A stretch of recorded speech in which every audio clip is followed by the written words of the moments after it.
One day, the man accidentally saw the wife of the textile factory owner walk into a strange man's residence. The man looked around cautiously, as if he was hiding something he didn't want others to find out.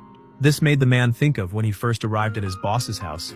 They were having a conversation. The boss suddenly reached out his hand and gently stroked his wife's neck. It seemed like a normal act of intimacy between a couple, but the woman's body suddenly stiffened.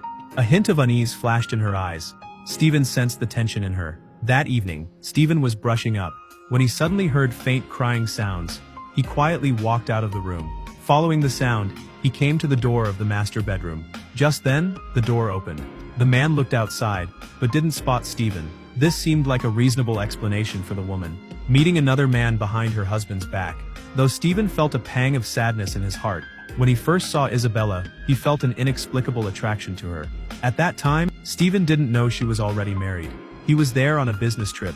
While spending time with Isabella's family, Stephen learned that Isabella's children were not her biological ones. In order to take care of these two children, the factory owner, Rainer, married the most beautiful woman in the town, Isabella. After the marriage, Isabella cared for the children with great effort, so they could feel the warmth of a mother. Stephen saw how gentle Isabella was. He knew he had already fallen in love with her. Soon, the weekend trip was coming to an end. The group was sitting in a small boat, ready to leave.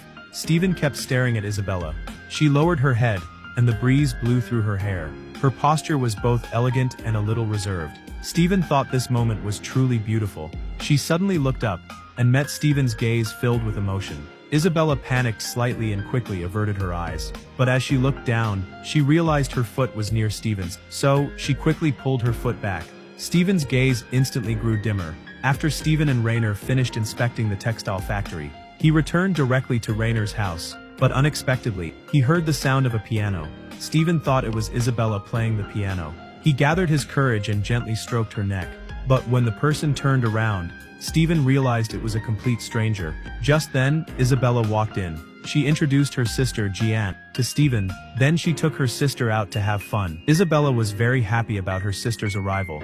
But Jeanne knew that what truly made Isabella happy was actually the young and handsome Stephen. At this moment, Isabella gazed at Stephen tenderly. The two exchanged a look that seemed to convey something.